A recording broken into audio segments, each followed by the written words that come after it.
So hello again, academic writing students. I wanted to post a video today to briefly comment on the material that I issued last week from the main course book, and then to speak also briefly about your assignment this week, which I will be posting alongside this video commentary on our Facebook feed. So I had you read pages 125 through 148 last week, and these cover quite a variety of elements, but they're really all centered on sourcing and the research paper. And this is one of the areas that students find most confusing or most difficult. So I'm going to go straight to page 131 when it comes to my commentary, because page 125 to 130 deals mostly with library databases. And unfortunately, given where we are in Serbia, there are not that many. So most of the time, we're going to be going to the internet for sources for our papers. For Serbian papers, with Professor Glushnoc, there should be lots of available information here in Serbia, but for our English papers, the internet is very likely going to be our go-to resource. So I think it's important to point out when we get to the internet that on page 132, they have the phrase, words of caution for internet users, be afraid, be very afraid. So there's a lot of information on the internet, and there is even more misinformation. So I'll point you to one phrase in particular on page 132 where it says, because there is no quality control of websites, writers of research papers must evaluate their sources extremely carefully to avoid gathering unreliable information. Always ask these questions of each source. And then it gives you a list of questions that go from the bottom page 132 to the top of page 133. You should ask these questions. If you're getting source material from a biased source, from a maybe corporate funded source, from a blog, from anything that doesn't seem at least somewhat objective and scientific in approach, then you are likely getting information from a problematic source, which is not going to aid your paper. You know, if it's too old, that's also not relevant because we're writing a contemporary research paper. So who is the writer? Do they have a bias? When was the site updated? When was it created? Why was it created? For whom was it created? Does it have an agenda or purpose behind it? And is the information accurate? Can you check on it? Does it have sourcing for its information? One of the most common sources that students have experience with is a site, Wikipedia. And I think we've all used this at some point or another, but you'll notice that if you find information in Wikipedia, Wikipedia has sourcing all over it. And if you click on the source, it'll take you to the bottom of the page where you can find the primary source where that came from. And that's the source you should seek out. Remember, Wikipedia is an open source database, so people can change that as well. So remember, there is no quality control on the websites or on the internet, so it's up to you to do that quality control. It's not just the internet that you have to be careful with. There are other sources as well, so you want to strongly consider what other sources you're using, and there's a great variety of them. I would say the most other common sources we're going to use are books, naturally, magazines. Many of these could also be in online form. The pages that follow the internet deal with interviewing, and I don't think we're going to spend a lot of time on that. And very few students have used those kind of sources in the past, so I'm going to kind of skip over pages 134 and head over to 135. Here it's called Prepare a Working Bibliography, and this is part of your homework. And then on page 136, you have what to write if it's a book. Write down this if it's an article in a journal or a magazine or a newspaper, electronic sources, interviews. Then you have here just some working bibliography cards on page 137. The important thing is just to write down all the information that you can. And then later, when you're actually putting your paper into final form, you should enter it how it looks in a bibliography. So when it comes to how it looks in the bibliography, brief comment, we have page 175 is a bibliography or a works cited page. And you want that information on your working bibliography card so that you can enter it correctly on page 175. It also allows you to track down your source. If you somehow forget where you got a piece of information, then you can't use it in your paper, because if you get information from another source, then that has to be cited in your paper in two places, the end of the paper and in the middle of the paper. So we're going to come back to the middle of the paper in a little bit. What I'd like to also proceed to is page 138 and 139. It says choosing and evaluating your sources. Like I said, no matter what source it is, you take precautions, but generally there are more levels of control. If a book has been published, for example, then there's already been quite a bit of regulation and oversight before that book was published. Same thing in a scientific journal where there's a lot of peer reviews and they only publish articles of the highest quality. So the internet is the Wild West, and the published world is a much more dependable source because those sources have already been vetted to some degree, but you still should be careful. One thing I wanted to particularly comment on is page 141 mentions taking notes, and really it's up to you to take notes in the way that is most comfortable for you. And then when it comes to actually choosing how you're going to use information, what I want to point out is page 142 and 143, and this is the source of our homework. We have basically, no matter what source you use, you're going to have to choose how you want to use it and how it's going to enter your paper. So direct quotations are an option where you just take everything word for word from the source and then you put it in your paper. You do not want to do a lot of this. There's advice in your book itself where it says on page 144, when it comes to incorporating your source material, be aware that a research paper is not a massive collection of quotations and paraphrased or summarized ideas glued together with a few transitional phrases. So specifically, you don't want quotes to dominate. If your paper is going to be somewhere between 3 and 5 pages long, then you're probably not going to want more than a few quotes. The quotes, direct quotations are used where you find something so perfect that it's as if you had written it yourself and it's exactly what you needed, and so you say, this time I'm going to use a quote. And you only do that a few times in a paper. If there are a lot of quotes in your paper and they dominate it, then that's not your writing anymore. That's somebody else's writing, word for word. So you can use them and you cite them, but you don't want to overuse them. So what you're going to do a lot more of is the paraphrasing and the summarizing. So paraphrasing is, as it says on page 142, you paraphrase when you put into your own words what someone else has written or said. So as it says here, paraphrased ideas are borrowed ideas, not your original thoughts, and consequently must be attributed to their owner just as direct quotations are. What you're often doing with paraphrasing is you take the ideas and words of the source, and you can even keep some of those words, and the ideas are theirs, and you work them into your paper, but you have to work them into your paper in a way that makes them useful towards your argument and your thesis. So on page 143, where it mentions paraphrase, it says a paraphrase puts the information in the researcher's own words, but it does follow the order of the original text and it does include the important details.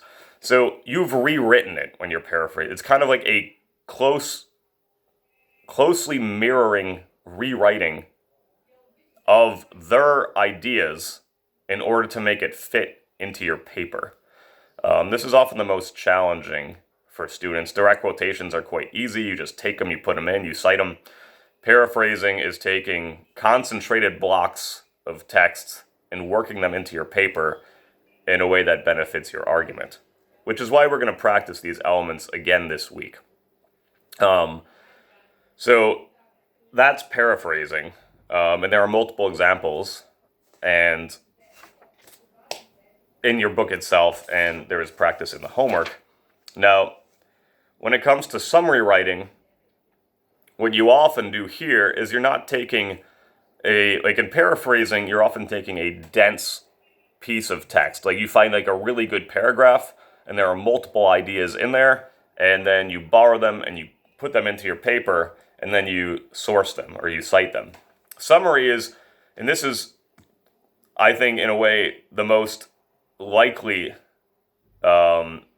usage of material that you encounter besides your own ideas and your own writing. When you're researching, the reason why it's most likely is you end up reading a lot of material. And this is why we allow you to turn in your research papers when you come to the exam, because given this might be your first experience with some of these style of papers, it takes a long time to find the right information. And you'll read sometimes 5 or 10 pages because you think it's going to be a good source, and then it's not. And I wouldn't say that's lost time because you're investigating and it might give you some other ideas, but sometimes you read 4 or 5 pages and there's nothing there and you're like, I'm not going to use this source. And that's frustrating. So in order to get the 8 or 10 or 15 sources that you're going to end up using, or between 5 and 20, whatever it is, you're going to have to go through sources that you're not going to use. But for the sources you do use, what you'll often end up doing is reading 5 pages and thinking, okay, what did I get from those 5 pages? Or what did I get from that page? Or what did I get from those 10 pages? And you can often reduce it down to a few sentences. That's what a summary is. So it says on page 142, you may wish to condense a piece of writing so you can offer it as support for your own ideas.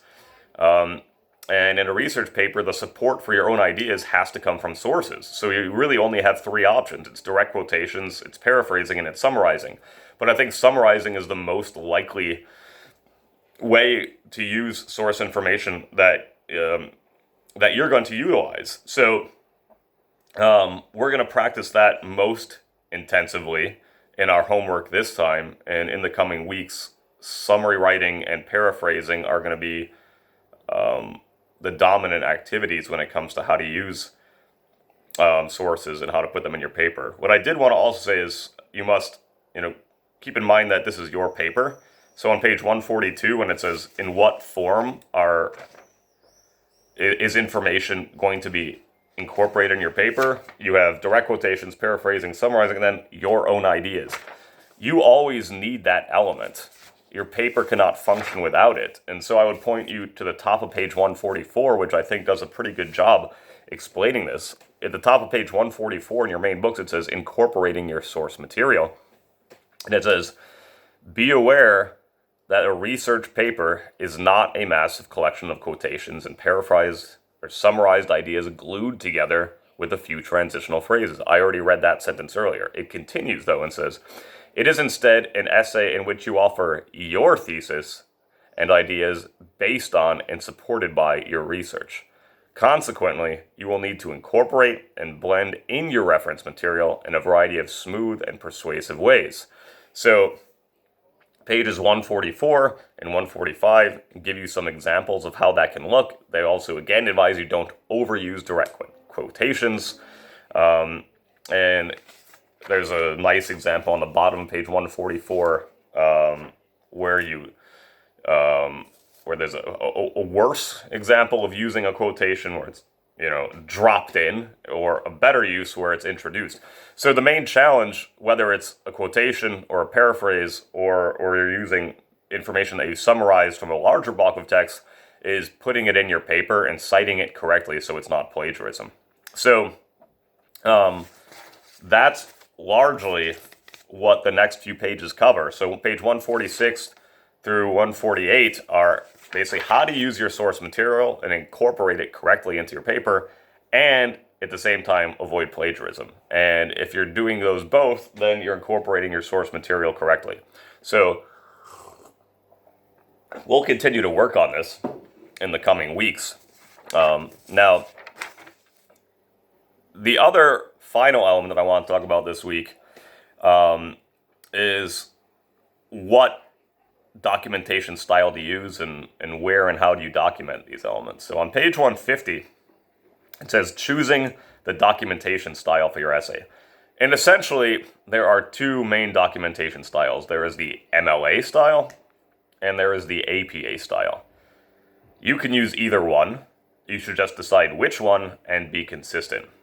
I would say this, that the APA style is used most commonly in papers, and this is something to consider in your future academic careers, is used more commonly in papers that are scientifically oriented. So if you're a linguist and you're studying the mechanics of language, or you're studying, or you're doing research or writing papers on creative thinking or the advancement or of let's say language learning in schools, and you're going out and you're doing research and maybe conducting statistical studies, then you're going to probably use the APA style. And then if you're doing traditional literature writing, and that's what I had more experience with in my studies, then you're going to use the MLA style. I, in my studies, was really never forced to use the APA style. It was mostly based on literature and citing other literary sources, and that's what the MLA style is for. That said, either one is completely okay. The book itself has a lot more on the MLA style than the APA style, so if you find that helpful, then I say go with that. But basically, if you have a source and you're wondering how do I put that into my paper, then you have the research paper on pages 168 through 177, and you can use that as an example of how it looks in the actual text of your writing and then at the end. So remember that you must cite and source your material twice.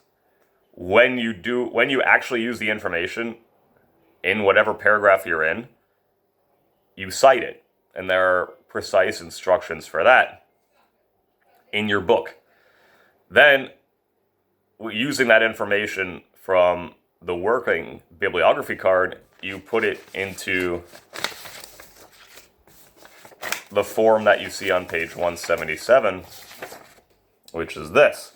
So, in the research paper, however, you'll notice that, let's use page 169, and what you'll see is that if you look at the first paragraph on page 169, there's a statement halfway through the paragraph, and then you just see parentheses. In it, it says Kurth 100. And then below it says Massey 43.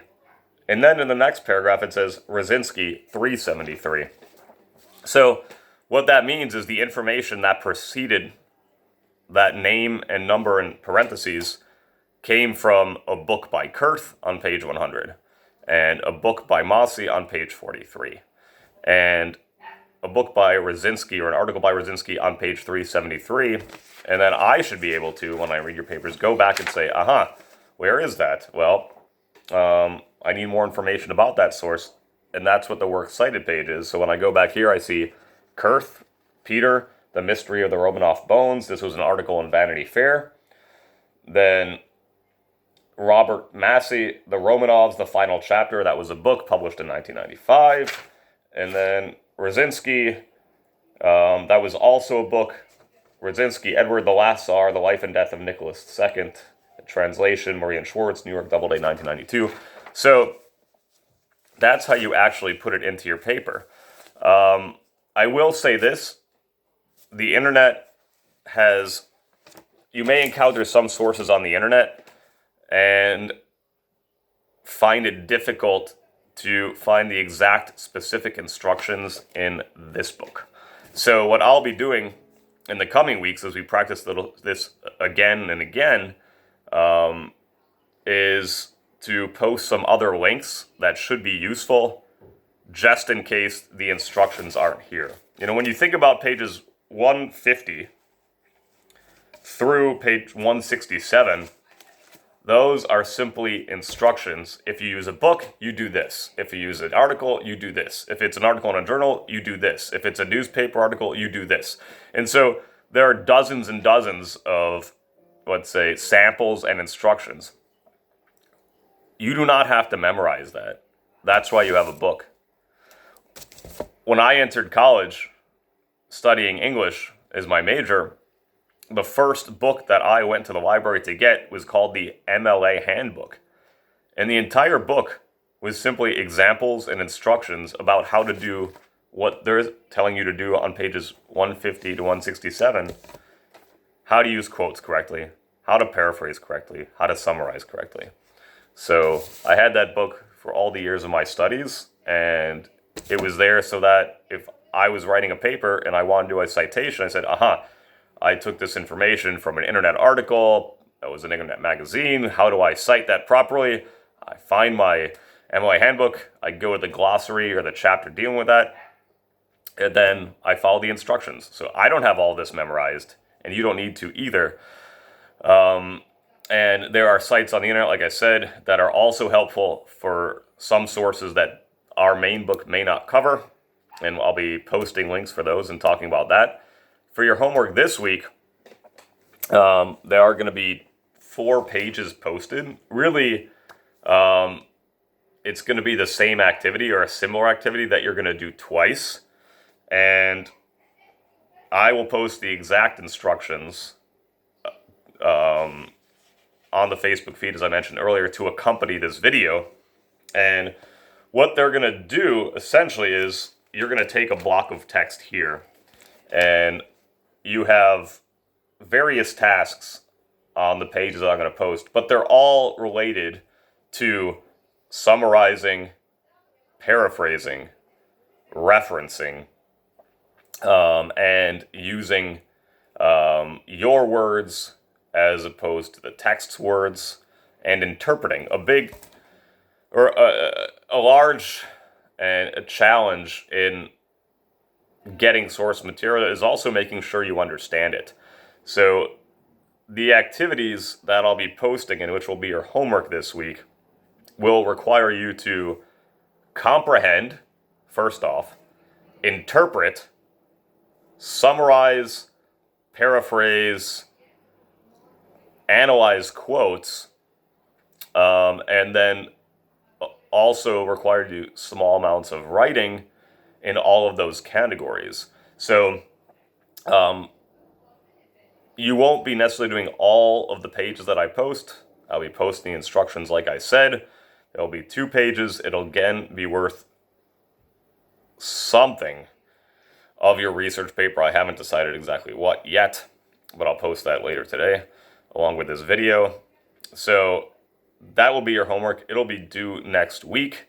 In the meantime, we should have a Q&A session coming later this week, and I will be posting a follow-up video regarding the material I posted with some of the answers that are more straightforward. So some of these answers are, if I look at one of these, it says on page 30, which you'll see, looks like this, except in photo form. It says, read the article and decide which of the 4 opinions or options best summarize the point the writer is making. So that's task A. You'll be doing that task, and what that's forcing you to do is read the text, analyze the text for its main ideas, and then summarize the text. So they're going to give you options, but if you were summarizing this as you did research for your research paper, you of course use your own words. So because these are going to be practice elements, sometimes on these pages that I'll be posting, it'll be up to you to come up with those words, and sometimes they're going to give you words, and you're going to choose which would best paraphrase the passage, which would best summarize the passage. And so that's going to be continued practice in these difficult elements of how to use your source material. So this week, we're not going to focus on the sourcing this week, like how do you do it, in what form does it go in, is it MLA? We're really going to focus on how to use it in the form of quotes, in the form of paraphrasing, in the form of summaries. And we may do this again before the end of the semester. So homework this week, summary practice, paraphrase practice, quote practice, comprehension and interpretation practice. So good luck with that. Hopefully I'll hear from you on our Q&A session later this week. In the meantime, stay healthy, stay safe, and I look forward to hearing your comments and your efforts on the homework in the days ahead. Bye-bye.